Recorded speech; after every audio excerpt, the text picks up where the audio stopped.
how to run and start and successfully continue a successful business.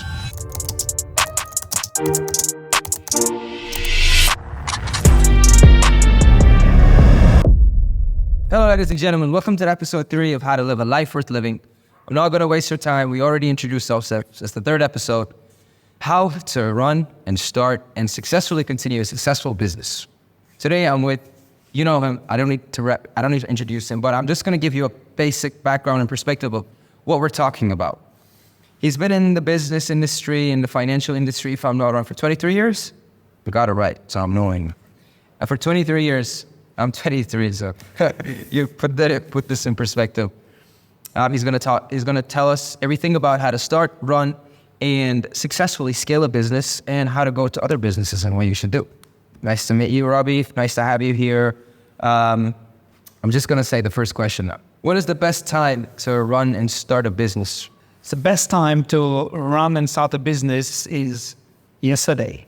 You had already to start. Okay, well, we don't have yesterday. When is the best time?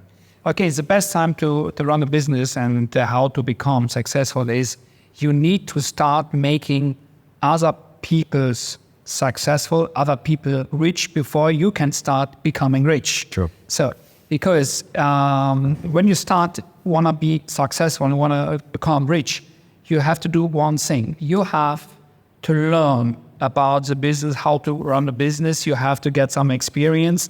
And the best thing is to do it in another company where you get lots of knowledge and experience.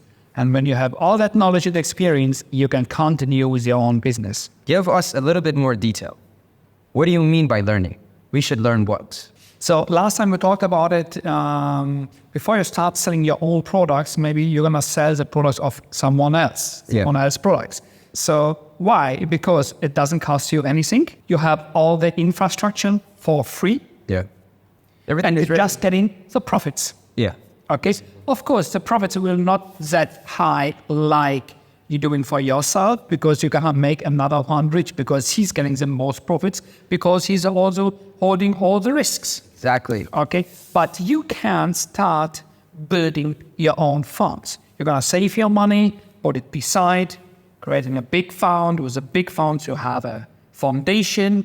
With a good foundation, you can start your own business. Even in bad times, you have enough funds to come over it.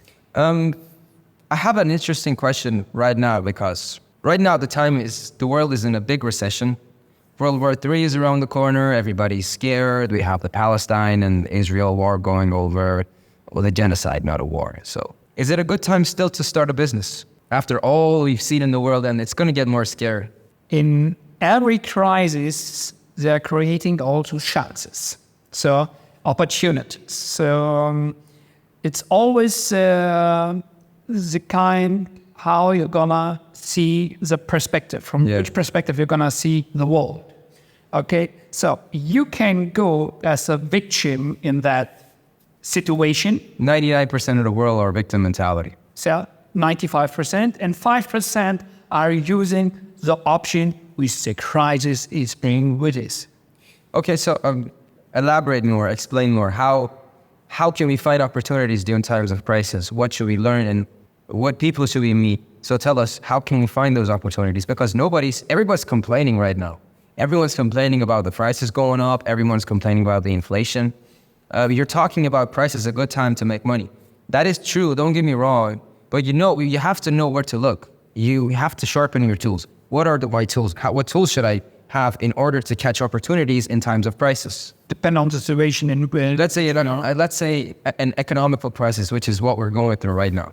Give us a step-by-step guide. Okay, in the economic crisis, we are on a big inflation. So everything's becoming more expensive and more expensive. The money, the currency is losing its value. On value. So people are scared to lose their money, that they can't buy anything for the money at all anymore. So how you can protect your money of inflation? It's since for the whole years with the experience is that, for example, gold is a very good opportunity, gold, silver, and so on. And one of the best opportunities it was since for years, it's properties. So Well- if you spend your money or if you put your money in properties, so the value it will increase with the inflation. Yeah.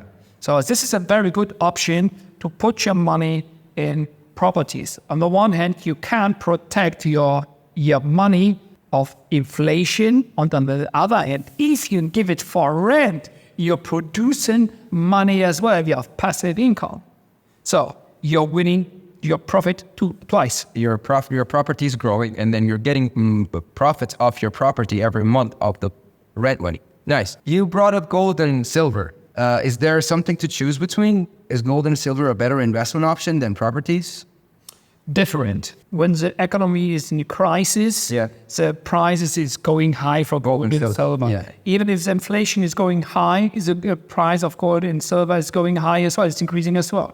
But when the crises go down, the price of gold and silver is going down as well. Compare with properties, the property prices are always going higher and higher and higher In crisis as well. in crisis as well. Especially That's because if you look at it like logically, crisis means people cannot buy and everything is more expensive, right? So when in times of people having a tough time trying to survive, if you make everything more expensive, it's more unaffordable.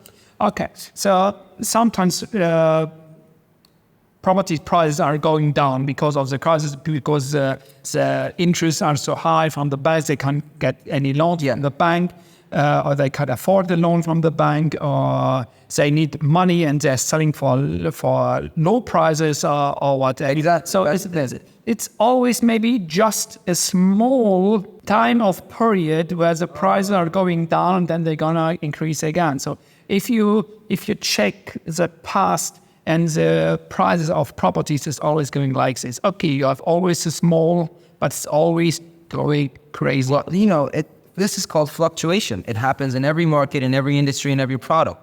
But at the end, we're trying to conclude one thing.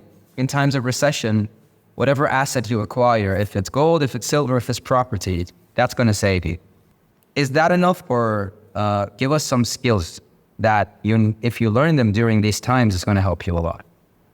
What skills do you need to learn in order to survive in a crisis, in order to survive recession? Very important is not just in crisis, in any business, ladies and gentlemen, is you need to learn to decrease your costs and increase your income. So especially in crisis, you need to try to spend as less as possible. Put the money beside because you don't know how long the crisis will take. Yeah. And if you're able to create more funds in the future or not, so you need to have a fund, you need to have a basic where you can always take some. You never know what's going to happen in the world, you know. That's why you should always have a reserve of something on the side. You brought up a very interesting topic, bring down your cost. What does that mean? What does bringing down your cost mean? Does it mean spending less money, or does it mean maybe moving to a cheaper country? Decreasing the costs it can mean you don't pay any rents. One thing. Or less rent. If you pay high rents, you need to try to not to pay any rents or less rents. Find a way where you don't have that big expenses. The other things, if you find a country, for example, like North Cyprus, you have a country of low taxes. Yeah. Tax is a big issue all over the world. You're paying so much. If you're living in Europe or a first world country, this place is a heaven for you. Not gonna lie. You know, basically you don't pay any taxes. In the first countries, the government chokes people. I'm not gonna lie. The amount of taxes these countries charge people is devastating. And it's surprising how people accept this and they live on with it. But here, no. Just to correct you, you are not paying no taxes in that country. You're paying less taxes. And if you have cost, you can also deduct the cost from the taxes. So if you do it all the things right, maybe you're not paying tax at all. But normally you need to show some tax. These are the codes. I'm not going to say more. It's your secret. If you actually are interested, you know, you can contact them and he's going to tell every little thing about how to pay less tax in Cyprus. So North Cyprus is providing different kinds of companies. So company constructs. So with the different companies here, it's depend on the branch and depend on the service you're providing. You need a different kind of company. So when you choose the right company, you're gonna pay less tax as well. So that's the one thing. So if you also want to save some money, especially in crisis, you need to find maybe people who's believing also in your business and the things what you're doing, and to start to supporting you. Get as much support as possible from people out of charge. And maybe you can do some barter deals. You're gonna give him something for free, and he's getting something for free from you. So you're gonna exchange some services without exchanging money, so that you don't have that big expenses. And one of the biggest expenses next to the tax is the workers' costs, labor costs. So if you have a lot of employees, you need to pay a lot. So find a way how to, maybe you can save some workers, or maybe you can save some of the wages. Nice. Sorry, Solomon. Bro, I need you to look at the camera. Is it recording still? Okay, good. Please, like every few minutes, just look if it's recording. If it's not, just let us know so we don't talk for ourselves. Because should we continue? 3, 2. Okay. You know, in these countries, in whatever country you are, do your research. See the laws, read the law, because inside of it, you'll find a lot of points where you can get in and benefit from it. Why is that? You brought up some points about if you have some cost here, if you just open a company, and let's say you spend and buy like 20 tables, right? It's going to cost you something. So you write this as the cost of your company. This is going to be deducted from the tax, so you pay less tax. That's just one simple answer. Another thing I'm going to add to his thing, to his word, is going to be, if you open a company here, you can import a car. Let's say you want to ride a car, but you don't want to pay expensive money to ride a nice car. You import that car in the country, you write it under the name of company. You cannot sell that car for 5 years, but you don't pay any tax on it. So it's used as a cost for the company, although you drive it, but it's for the company. You don't pay any taxes for it. You don't pay any custom. Custom is very important because the customs are very high here. If you want to import cars, to pay a very high customs. I said it's like 30, 40%. 40%. So you see, you say 20% of the car, right, with just knowing one rule. And people don't know this. First thing first, do your research, please. In times of crisis, knowledge gets more valued. If it's hard for you to make the research, so maybe find an expert who knows all the things about that things, who can show you easily how you can open a company, how you can optimize the taxes, how you can save taxes, how you can save cost and decrease cost, and how you can also, maybe he can help you with business development and increase your business, increase your income. Nice. You're right. If you don't have the time to research and you don't have the tools to research, start networking. By that, see people, what he said, do something for free for people in order to get something for free, right? So if you do this enough times, do it free work enough times, just go outside, see people, ask questions, you're going to find people that know more stuff than you know. As I was continuing, when you network, you see a lot of people, you find experts, and then you find a mentor for yourself. So you pay a small price to the mentor, which is going to guide you and save you so much money in the future. Last thing, you should always learn. Every single day, learn something new. From whatever it is. Maybe it's a passion, like we want to draw, or maybe it's something about the rule of this country. But don't ever forget this trait of learning every single day. Very good point you just mentioned is mentor. Mentor is one of the most important things in your business life. If you want to grow, if you want to become big, if you want to become financial free or whatever, you need to have someone on your side, mentor, something like a mentor who's going to advise you. You can talk with him, can give you some information. You need to choose the right mentor. It's very important. So don't choose any mentor because he loves to help you. Choose the one who is maybe an idol for you, who is already financially free, or he already reached the goals which you want to achieve. So find a guy or person like this and let this guy help you to make the right decisions. Very, very nice. There's this rule. Your time is your most valuable asset. If you pay money to buy time, without a doubt, buy your time. Don't do something because you can do it. If somebody else can do that for you, but you have to pay a small price, do that because your time is more valuable. You can do stuff in the meantime where you earn more than this money you pay that guy, and it's going to get solved. Give us the instructions of how to start a company in Cyprus. Because right now we're in Cyprus. If anyone is interested in a business in owning a company here, you should know. And that's what we try to do. We try to help you. And in return, we don't need anything but your support. So please, if this context, if this podcast, if whatever piece of content that you saw from us was helpful to you, we don't expect anything from you but to share it. Because it's not going to take much from you, but it's going to mean a lot to us. So please, if you find something valuable, share this with the ones that you know was going to benefit. Put us through the process of how to open and run a company in Cyprus. Okay. If you want to run a company in Cyprus, you need to decide in which branch, which service you want to provide. It's very important. So depend on the work you're doing, depend on the service you want to provide. There's a different kind of companies construct you can. How many kinds of something? There are the four biggest or most important kinds of companies. You have the limited. Limited? Okay. You have the trust company. Okay. You have the free zone. Free zone? You have to explain these. I don't know anything about it. Yeah. Okay. And you have the offshore company. Offshore company. Okay. So there are different kinds of companies. Depend what you want to do.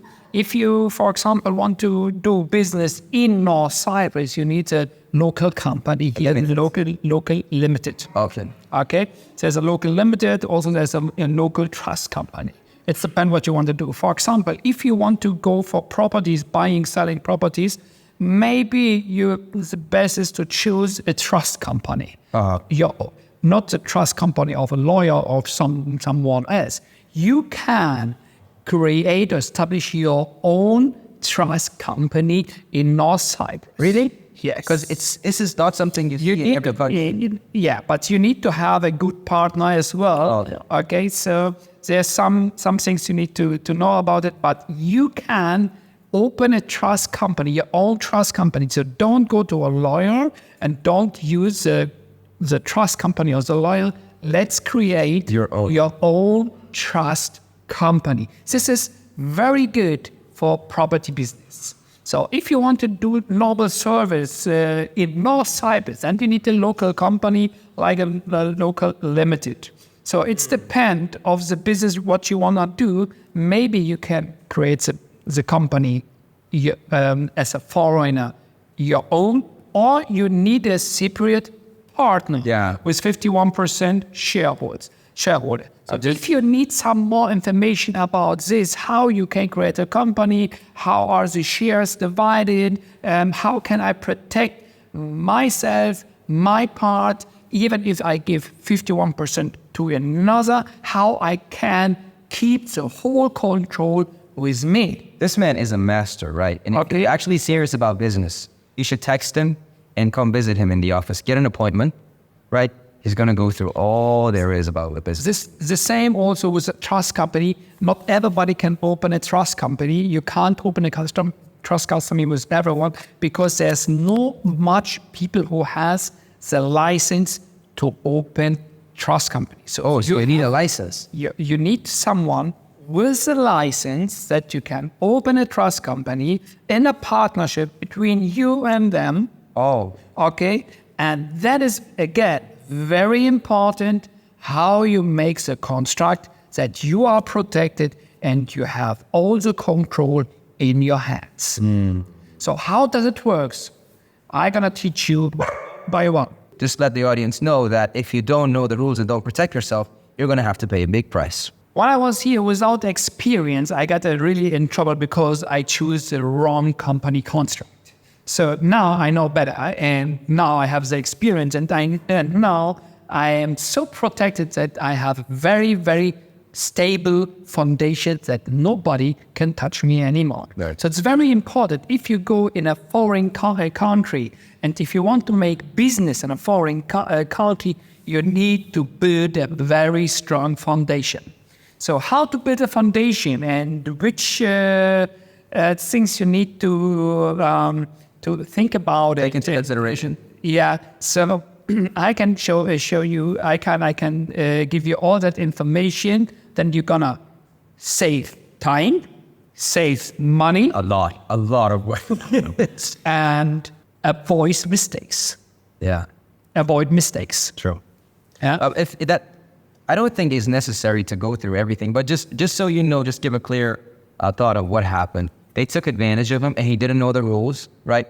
And he had to pay a very big price to get out of the situation. And to be honest, he's still bouncing back up from the situation that he was damaged. So you see, if you make one simple mistake, it's gonna cost you a lot of time and money just to bounce back up to the position that you were flying. So please pay attention. And if you want to do any business here, you know who to talk to, right? We're not interested in taking money from you. We're just interested in providing value to you. Because at heart, if you provide value, value is going to come to you anyways. So if you're a person that is ambitious and has some money that wants to start a business, first talk to good people in that very country. And I know a good person that you can talk to, and you can, maneuver every little detail that there is about how to open a company. Okay, let's go. What do you want to say? Free zone. Do you? Yeah. So So you write over trust company and a limited one. yeah, free zone is if you deal abroad and you just bring money in. If you're dealing with with stocks, if you're dealing, for example, with cryptocurrencies or whatever. That's a free zone company. So you can do it with a free zone company and you are totally out of tax. Really? Free zone means totally out of tax, but you need to do the business or the service abroad, and when the money just coming in because you don't provide any services in the country, then you can do that business with a free zone company. So So if you have a broker or an exchange, is that a free zone company? yeah, that you can do it. They still work inside. No, if you work inside with a company, you can.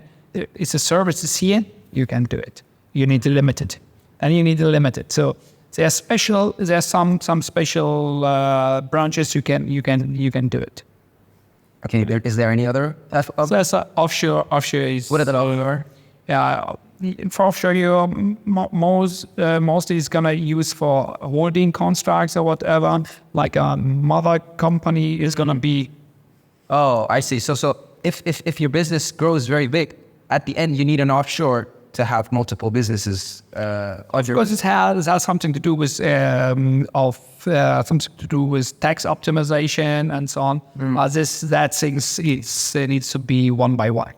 How do you start hiring, and what do you take into consideration when you want to start hiring people? And when is the time for you to start hiring people in your business? Go us through all the things that you do, all the processes in your brain, if you want to hire someone. So mostly in business and other businesses, you're spending 80% of your energy for doing administration things and works which is not bringing money to the company. 80%. 80%. That's right. And 20% of your time, of your energy, is creating 80% of your income. Nice. Okay, 80% of your time is creating maybe just 20% of your income, and 20% of your energy, of your time, is creating 80% of your money. The word is unfair, even having a company. Okay, so here you need to understand, before you start hiring people, you need to have the money to hire the people. So when you start a company, start working on yourself if you don't have enough funds. Do your business, do it very well, do the right things right and often enough day by day. And then create some funds. Keep the cost, the expenses low, the income high. Take a part of the income every month, let's say 30% or whatever of the income, put it beside and say it. Get some funds and then get some people who you're gonna teach and give them your experience and teach them how you do the things to discharge you from the 80%, which is gonna bring just 20% of the income. So then you can focus on the 20%, which is gonna create 80% of the income that comes. Nice. How and when to fire people? To fire people is the most difficult thing for maybe 90% of the entrepreneurs. Is it hard for you? It's for me also hard because you're building relationships with that people and you don't want to put them out of the company. Exactly. Okay. So you have also social responsibility and normally you're trying everything to hold them. So the question is, when is the right time to Fire someone. to get divorced with that? Basically, to cut relationship. To cut the relationship with that with people. One of the most important things is somebody start stealing in the company is nothing which Unacceptable. you can apologize it or whatever. So Mistake is different from stealing. That's different. if somebody start stealing the company, stealing something from the company, that means you need to Get rid of it. Just cut it. straight away. I don't even talk to them. Just abandon them. Yeah. So the other one is giving company secrets to others. Yes. That's very, very hard things. That's betrayal. Yeah. So that's also you need to fire straight away on the same moment when you find out about it. So there's nothing to discuss. Yeah. Okay. Another thing is if your employees or workers are illegal to you. So Illegal. illegal. They're not loyal. Yeah. If they're not loyal to you, so other people you don't need it in your company.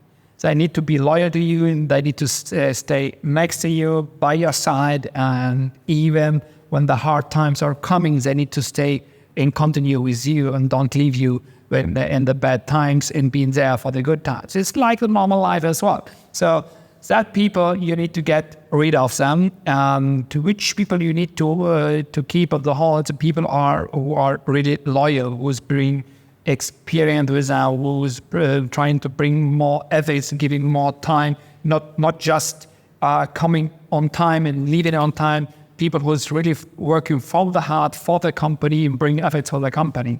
So also people to fire is that people who doesn't love The work. the work. It doesn't love the job. Yeah. So you're gonna find out when you find out they don't love the jobs, they're doing it, and they would always try not to come to work. They would always try to come as late as possible and leave as soon as possible. So with that people, you can't win any say. Sure. So that are some kinds of people Basically, you don't need. If I want to summarize it, is that look at their hearts. How is it? If they're good people with good intentions, they make mistakes, okay. But if they're good intentions and they show that they work hard towards being better, nice. So you need to differentiate between private and business. And What do you mean? so private has nothing to do with the business. Clear. So your company, your company, your firm needs to be profitable. Yes. So profitable in everything. You need to have a good cost calculation. You need to have good profit calculation. You need to check all your expenses, strategies, other things. So even you need to have also a calculation of the people who work in the company. Yeah. If they're profitable or if they're not profitable, are they valuable for the company or not? Yeah. So if people just coming here for drinking coffee, having some nice chats with their colleagues and so on, Don't actually do work. and even stop people from the work because Yes. they have nice chats with them and so on, and the company is not achieving the goals or the targets, and that guy is just sitting around and not doing nothing, even if he's a good friend friendship is something, Friendship is different than work. business is something. And if friendship is not working in the business and is not profitable for the company, that's also one of the persons you need to get rid. I have to interrupt. You brought up a very nice from friendship. If somebody is your friend, they're gonna care about you. They're gonna want you to be happy. They're gonna want you to make money. So they're never gonna come and interrupt you in any ways. If they're gonna come here, they have to help you in some way. So if they're just here, hanging around, fooling around, having fun, a couple cup of coffees, some chats with you. So what did they add to you? Nothing. They just took your time and they left. Those people are not your friends. They're just people that they just want to chill because they're lost. They want to make you lost. These people are not your friends. If you see these type of people in your life, just cut them off. Okay, I understand you totally when you try to help people as well. So many people are looking for a job, but they're not from the job, they're not from the business, but you want to help them because you're a friend with them or whatever. So of course, you always should help friends and help people. Yeah, So if you're good to the life will be good back to you as well.